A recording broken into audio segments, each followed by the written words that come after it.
field hospital was suffocating. Wounded soldiers poured in, one after another, blood everywhere. A brown-haired nurse moved between the chaos.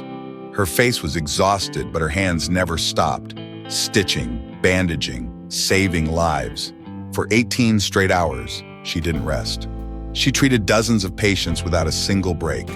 When she finally stumbled from exhaustion, a Marine stepped forward. He stood at attention and saluted. Ramadi Medic. The entire room went silent. They suddenly realized she wasn't just any ordinary nurse.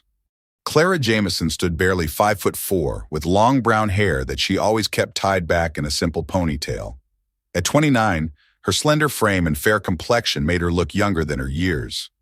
In the sterile corridors of the military medical facility, she moved like a shadow, quiet, efficient, and largely invisible to those around her.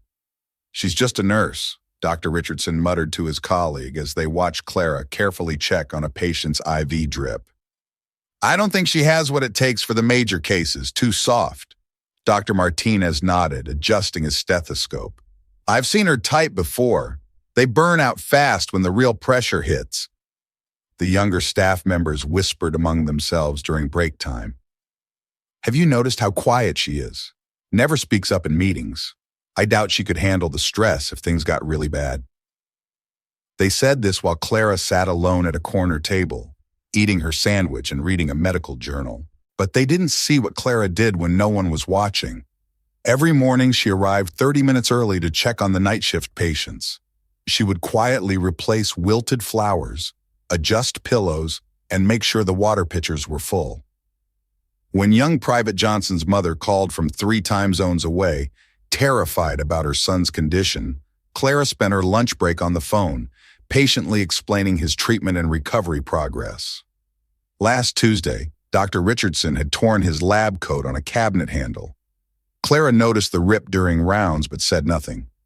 The next morning his coat hung in his office, perfectly mended, the repair so skillful it was nearly invisible. He never knew who fixed it. She had a way of appearing exactly when patients needed her most. When Sergeant Kelly woke up screaming from nightmares about the explosion that nearly killed him, Clara was there with warm tea and a calm voice that somehow made the demons retreat. When teenage recruit Martinez cried because he missed his girlfriend back home, Clara listened without judgment and helped him write a letter. "I've been watching her," said Janet, the senior orderly, during one of their late-night conversations. "She treats every small wound like it's the most important thing in the world. I saw her spend 20 minutes carefully stitching a tiny cut on a soldier's hand. It could have been bandaged and healed fine, but she took the time to make sure there wouldn't even be a scar." Janet paused, thinking. "She sews like each stitch is the last thing holding a person together. Like she's done this before. Somewhere important." Clara kept a small piece of fabric in her uniform pocket, an old, blood-stained bandage that had faded from red to rust brown over the years. Sometimes, during quiet moments between patients, she would touch it gently, as if drawing strength from some distant memory. The fabric was from Ramadi, from a time when she had learned that every life saved was a victory against chaos. But Clara never spoke of Ramadi. She never mentioned the months she had spent in that hellish desert city, working in conditions that would have broken most people. She never told anyone about the soldiers whose lives she had saved, or the nickname they had given her, a name that had become legend among certain units. To her colleagues at the medical facility, she was just Clara. Quiet, competent, unremarkable Clara, the nurse who worked her shifts, followed orders, and blended into the background. They had no idea they were working alongside a ghost from one of the war's most brutal battles. They couldn't imagine that this soft-spoken woman had once been the steady hands that held life and death together in the chaos of urban warfare. Clara preferred it that way. Heroes, she had learned, work best in silence. Janet's words echoed the truth. "I've been watching her.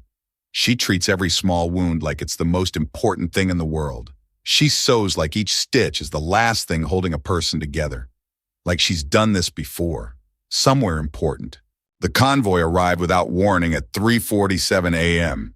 The screech of tires on asphalt jolted everyone awake. Then came the shouting, the running footsteps, the metallic clang of stretchers being unloaded, multiple casualties incoming, all hands to emergency. The loudspeaker crackled through the facility. Clara was already moving before the announcement ended. She had learned to sleep with one ear open, a habit that never left her from those desert nights in Ramadi. By the time the first stretcher rolled through the doors, she was in position, gloves on, hair secured. The scene was chaos. Blood pooled on the floor. Wounded soldiers filled every available space. Some screamed in pain, others lay ominously silent. The metallic smell of blood mixed with diesel fuel and cordite filled the air. Dr. Richardson stood frozen at the trauma bay entrance, his face pale. This is too many. We don't have enough staff. We can't handle this volume. Dr. Martinez was already backing away. We need to call for backup, transfer some to other facilities. This is beyond our capacity. That's when Clara stepped forward. No. Her voice was quiet but firm. We handle this now. She moved into the chaos with purpose, her trained eyes quickly assessing the situation. Red tags to Trauma Bay 1. Yellow tags hold here for triage. Green tags to the waiting area. Anyone who can walk, sit against that wall. The wounded soldiers looked at her with desperate eyes. Some were barely conscious. Others clutched wounds that painted their uniforms dark crimson. Dr. Richardson grabbed her arm. Nurse Jameson, you can't just start making decisions. We need to follow protocol. Protocol? Clara's eyes flashed. For a moment, something dangerous flickered across her face. Protocol doesn't save lives when you're drowning in casualties. She pulled her arm free and continued working. Moving from stretcher to stretcher, her hands were steady as stone. Pressure here, tourniquet there. Get me 2 units of O-negative, stat. Her voice carried the authority of someone who had done this before, in places where hesitation meant death. Young Dr. Peters, fresh from residency, stared at her. Who gave you the authority to? The dying gave me authority. Clara didn't look up from the soldier she was intubating. Unless you want to explain to his wife why we let him die while we argued about authority. She worked with mechanical precision, but there was something more, something that made the other staff pause and watch. The way she moved between patients wasn't just efficient. It was like watching a dancer who knew every step by heart.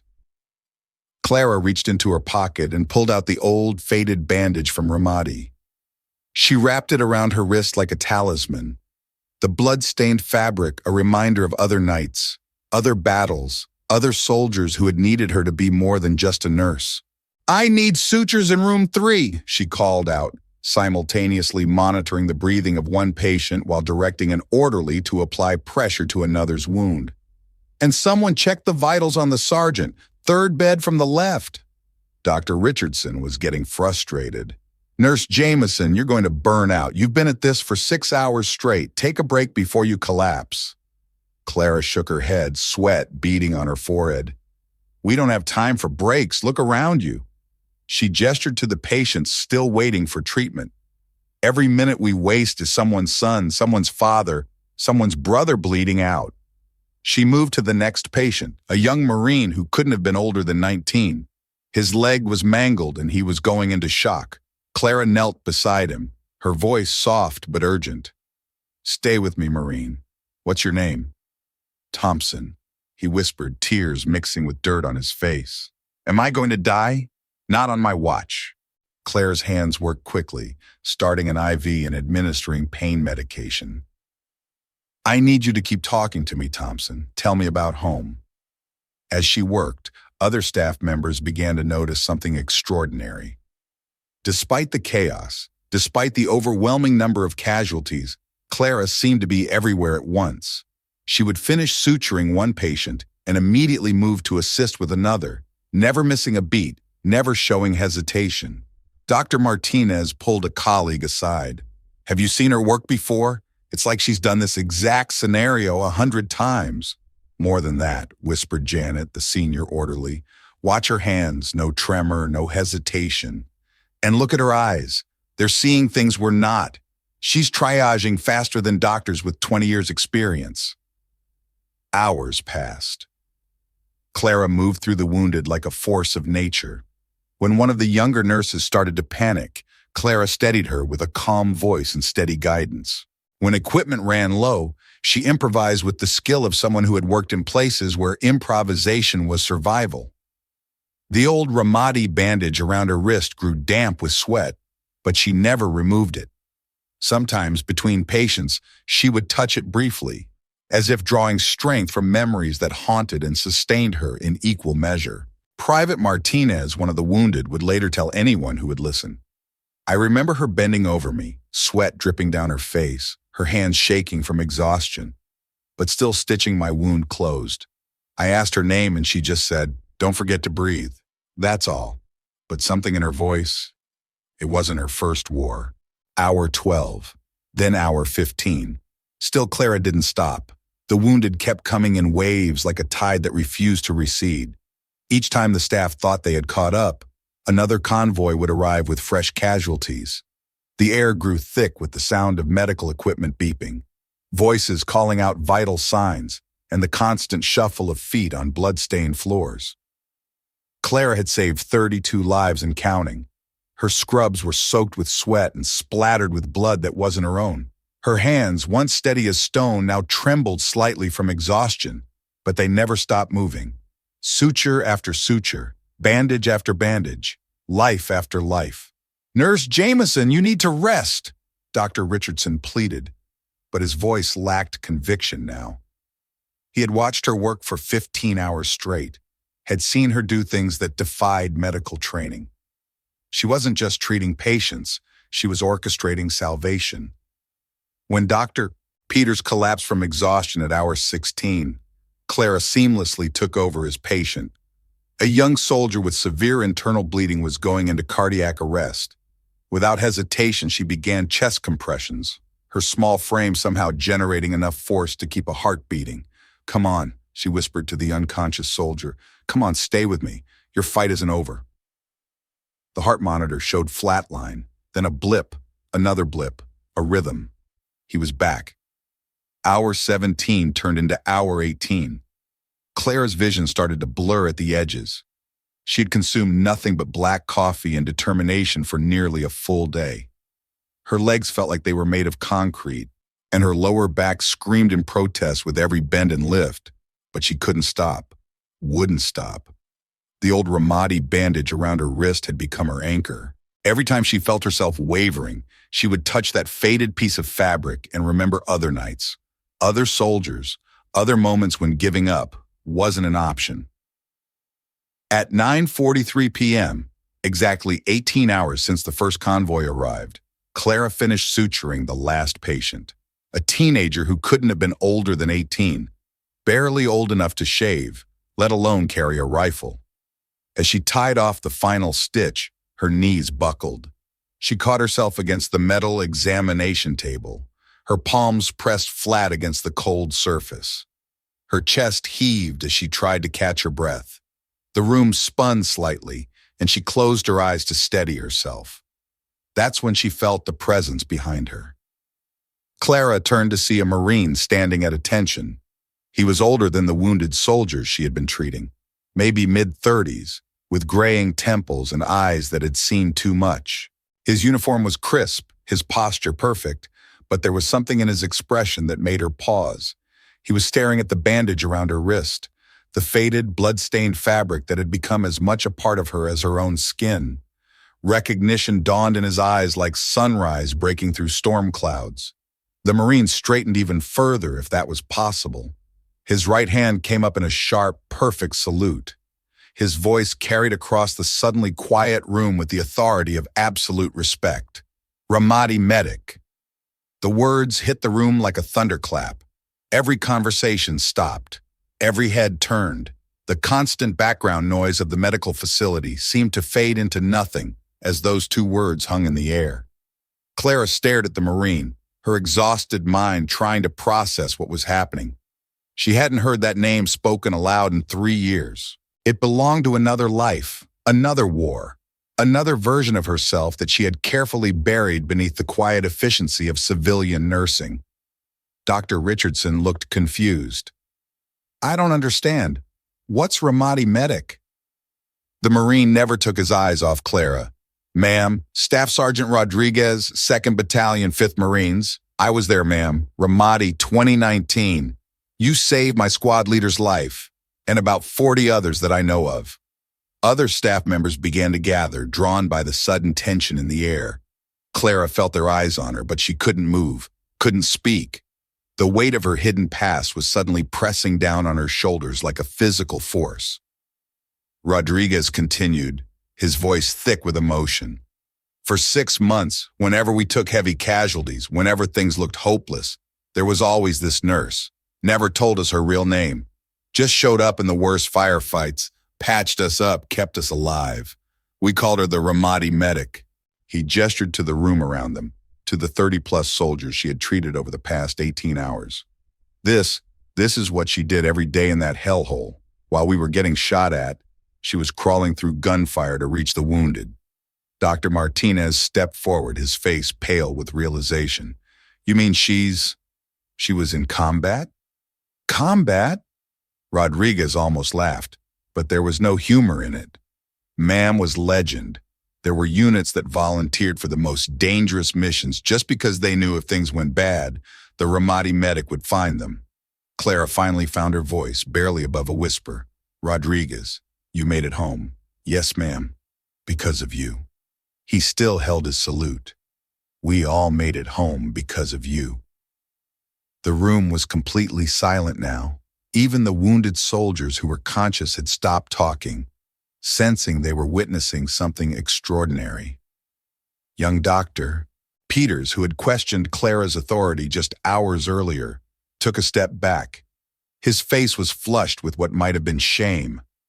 I had no idea. None of us did, whispered Janet, the senior orderly.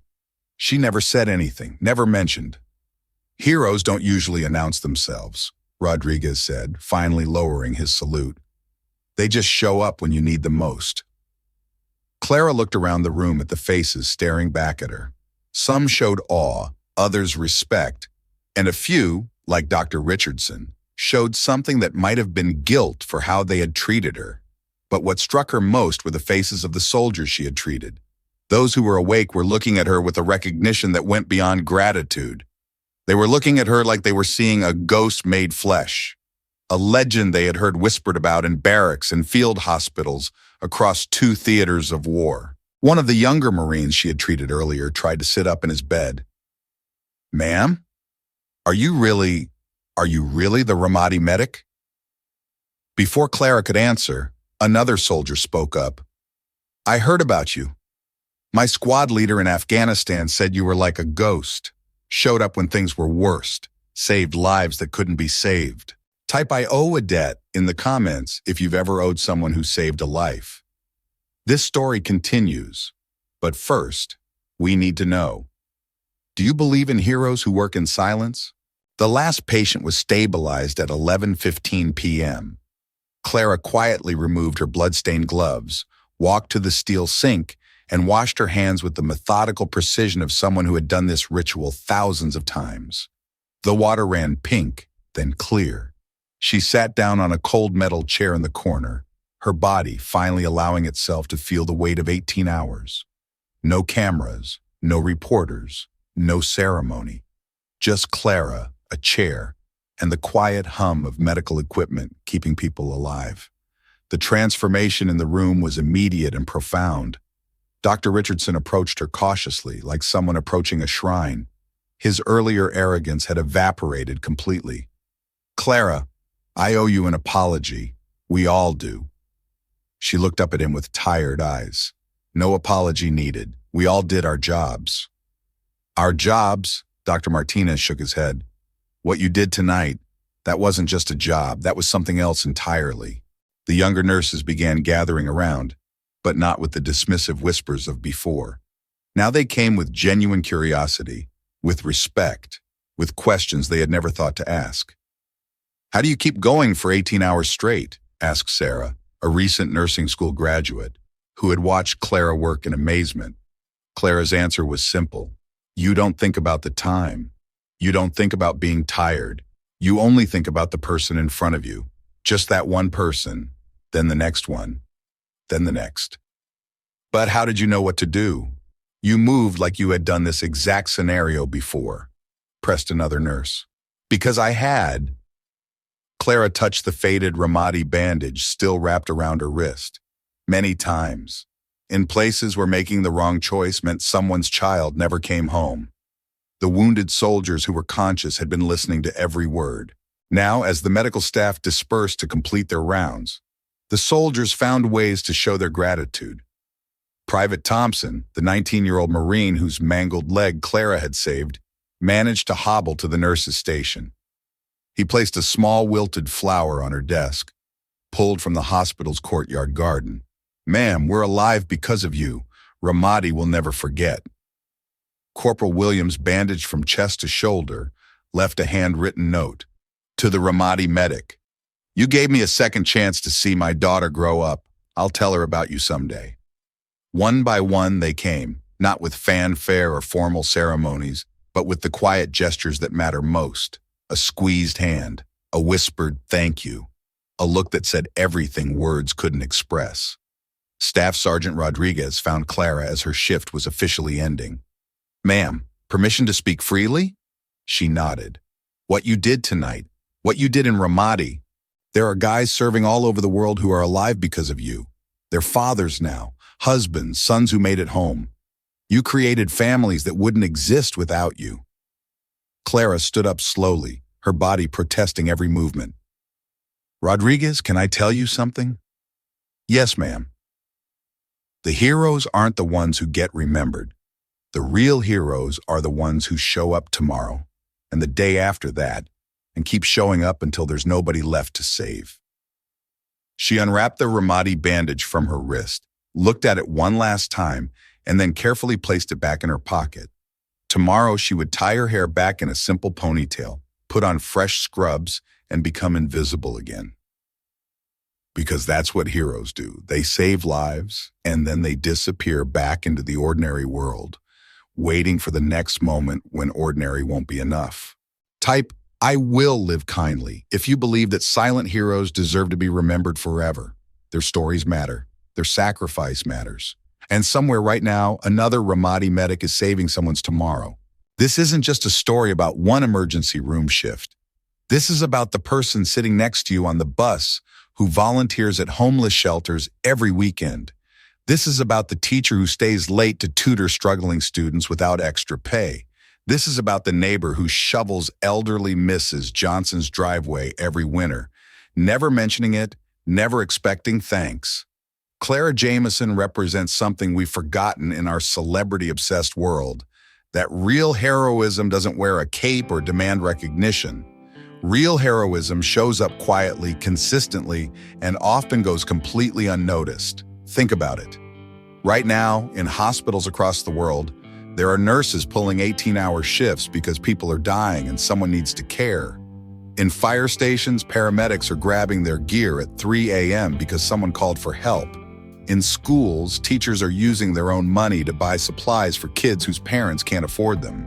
These are the Ramadi medics of everyday life.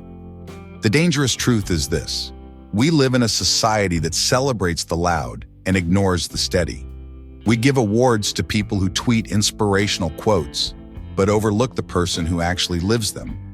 We create viral videos about random acts of kindness, while the people performing them daily remain invisible. But here's what Clara's story teaches us. The quiet ones are often the strongest ones. The person who doesn't brag about their good deeds might be the one doing the most good. The colleague you barely notice might be the one holding everything together. Clara could have worn her Ramadi service like a badge. She could have demanded respect, commanded attention, used her war experience to intimidate doubters. Instead, she chose something harder. She chose to prove herself through action, day after day, patient after patient. And that choice created something beautiful. When the crisis came, she didn't just treat wounds. She became hope itself. When people were dying, she became the thing that stood between life and death. Not because she announced her qualifications, but because she had spent years building the skills, the endurance, the moral strength to be ready.